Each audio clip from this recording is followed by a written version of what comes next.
কখনো হাল ছাড়বে না। একদা ছোট্ট এক গ্রামে রহিম নামে এক দয়ালু ছেলে বাস করত। রহিমের একটি বড় স্বপ্ন ছিল, সে তার গ্রামের শুকনো ফসলের মাঠে নদী থেকে পানি আনার জন্য একটি বিশাল চাকা তৈরি করবে। সে সারাদিন শুধু চাকা তৈরির কথা ভাবত। রহিম কাঠ আর বাঁশ দিয়ে প্রথম একটি চাকা তৈরি করল। তার ছোট্ট বন্ধু মিঠু নামের একটি সবুজ তোতা পাখি সবসময় তার পাশে থাকত। রহিম যখন চাকাটি চালাতে গেল, সেটি মটমট করে ভেঙে ধুলোয় মিশে গেল। গ্রামের করিম চাচা রহিমের এই ব্যর্থতা দেখে হো হো করে হাসলেন। তিনি বললেন, রহিম, এই আজগুবি চাকা দিয়ে কোনোদিন পানি আসবে না। হাল ছেড়ে দিয়ে অন্য কাজ করো। রহিম খুব কষ্ট পেল।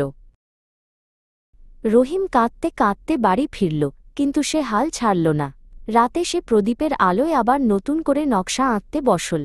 মিঠু তার টেবিলের এক কোণে বসে মন দিয়ে রহিমের কাজ দেখছিল। পরের বার রহিম আরও মজবুত করে চাকাটি বানাল, কিন্তু হঠাৎ প্রচণ্ড বৃষ্টিতে চারপাশ কাদা হয়ে গেল এবং চাকাটি মাটিতে আটকে গিয়ে অকেজো হয়ে গেল। করিম চাচা আবার হাসলেন এবং রহিমকে উপহাস করলেন। বারবার ব্যর্থ হয়েও রহিম দমে যাওয়ার পাত্র নয়। সে ভাবল, এবার আমি লোহা আর মজবুত দড়ি ব্যবহার করব।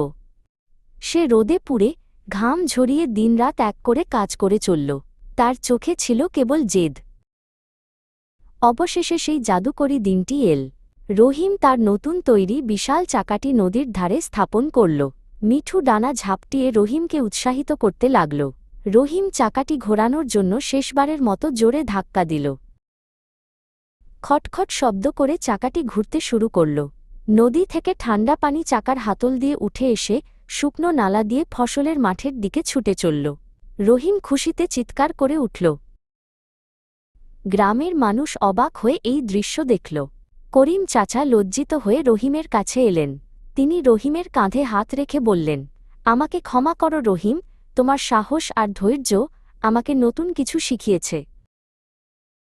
রহিমের সেই চাকা পুরো গ্রামকে সবুজে ভরিয়ে দিল।